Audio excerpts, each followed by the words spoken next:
আর এদিকে মুখ্যমন্ত্রীর নির্দেশের পরই অ্যাকশনে স্বাস্থ্য সচিব। গভীর রাতে কলকাতার 5 সরকারি হাসপাতালে সারপ্রাইজ ভিজিট। সরকারি হাসপাতালে পরিষেবা খতিয়ে দেখতে অভিযান। মাঝরাতে ন্যাশনাল মেডিকেল এসএসকেএম এ স্বাস্থ্য সচিব। কলকাতা মেডিকেল ইনভেস্ট আরজি কর পরিদর্শনে স্বাস্থ্য সচিব। স্বাস্থ্য ফেরাতে কড়া বার্তা দেন মুখ্যমন্ত্রী। মুখ্যমন্ত্রীর নির্দেশের পরই সরকারি হাসপাতালে এই অভিযান।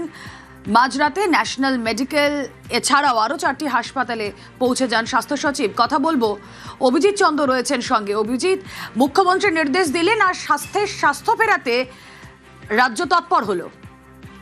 নিঃসন্দেহে এবং রুমের রাজ তা বলা যেতে পারে। গতকাল রাত প্রায় 12:30 নাগাদ প্রথম 501 ন্যাশনাল মেডিকেল কলেজ বা চিত্তরঞ্জন হাসপাতাল, সেখানে রাজ্যের স্বাস্থ্য সচিব নারায়ণ স্বরূপ নিগম তিনি একটি ব্লু টি শার্ট পরে খুব সাধারণ একজন মানুষের মতন কোনো রকম নীল বাতি ছাড়া, কোনো নিরাপত্তা রক্ষী ছাড়া সেখানে পৌঁছান এবং সেখানে গিয়ে তিনি সরাসরি প্রথমে সেখানকার এমার্জেন্সিতে সামনে কথা বলেন, সেখানকার রোগীর আত্মীয়দের সঙ্গে, নিরাপত্তা রক্ষীদের সঙ্গে কথা বলেন এবং কোনো হাসপাতাল কর্তৃপক্ষ তারা জানতেও পারেননি।